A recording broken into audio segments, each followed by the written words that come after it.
Hi, this is Jason from Horrific Nightmares. Welcome back to another positive spin. Now, today we're going to be talking about Scream 3. But actually, you can probably see it better on this side. Scream 3. Now, I have no relationship to this film other than watching it when it came out on video, and it was never my least favorite. Now, I've taken a stab, get it? At ranking these films twice. And the first time I ranked them, it was second to last.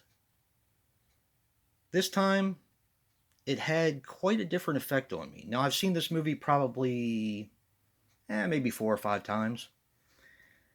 And I will say this is one that seems to get better with age with me. Now, let's get right into my positives for this because I have a lot of notes here. It, of course, has another brilliant opening with Cotton's death. By the way, if you have not seen Scream 3, you may not want to watch this because I am going to be getting into spoiler territory because it's kind of hard not to with the Scream films.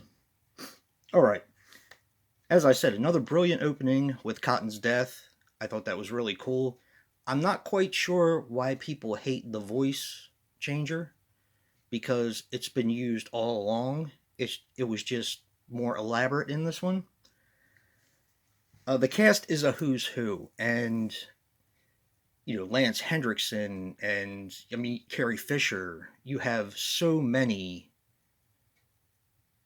cameos by famous people. It's amazing. But the one that got me the most was Jay and Silent Bob. Anytime they're in anything, I'm down for it. So that was a big plus for me. The dream sequence with Sydney kind of brought the movie around for me because they were using her mother more in this because all you ever saw was pictures of Maureen Prescott. So it kind of made the series a little bit more complete for me because this is the way I look at it. This was meant to be a trilogy, and I will get to talking about that a little bit later, but it kind of brought everything full circle. The soundtrack is amazing, especially the song by Creed. I was always a pretty big Creed fan, but I enjoyed this, and it really reminded me, and I actually found some stuff out from Joe, that Kevin Williamson actually wrote H2O directly after this or directly before this. I can't remember. But you have the Creed song that's kind of in common with H2O. Not the same one, but it's a Creed song. And you also have, which he explained to me, because I probably wouldn't have known it myself, although it did look very familiar to me.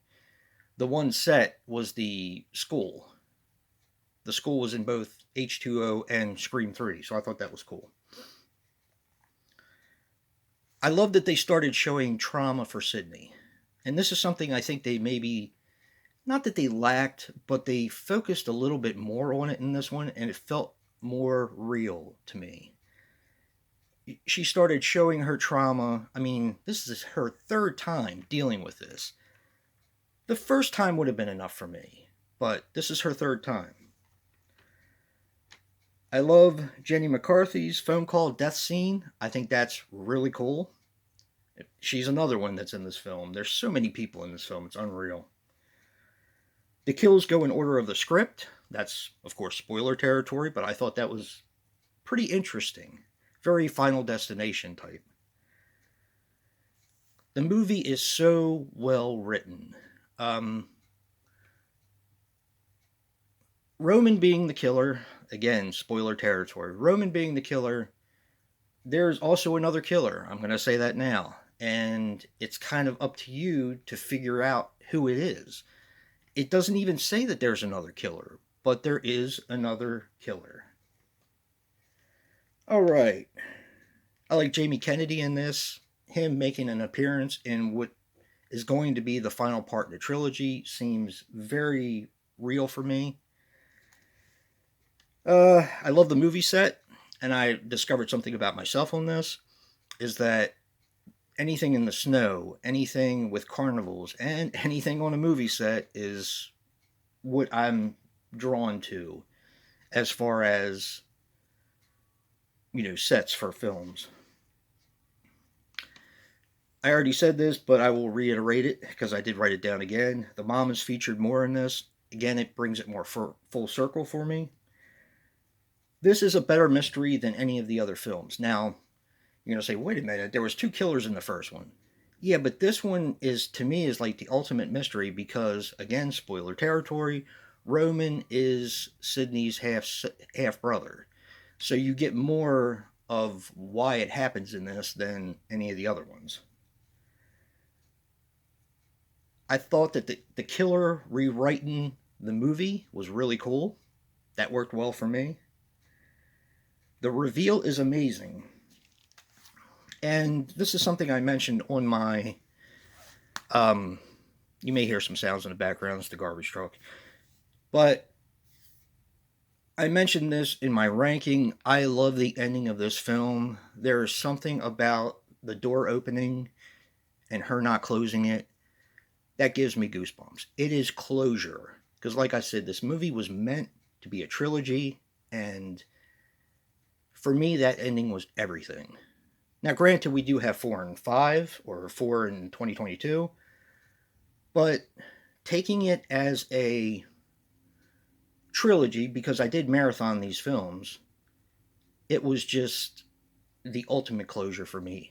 I love this film. This has become my favorite Scream film now. Let me know what you guys think. Try to keep it nice, please.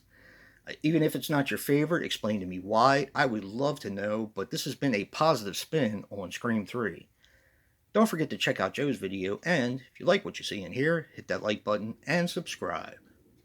And until next time, peace.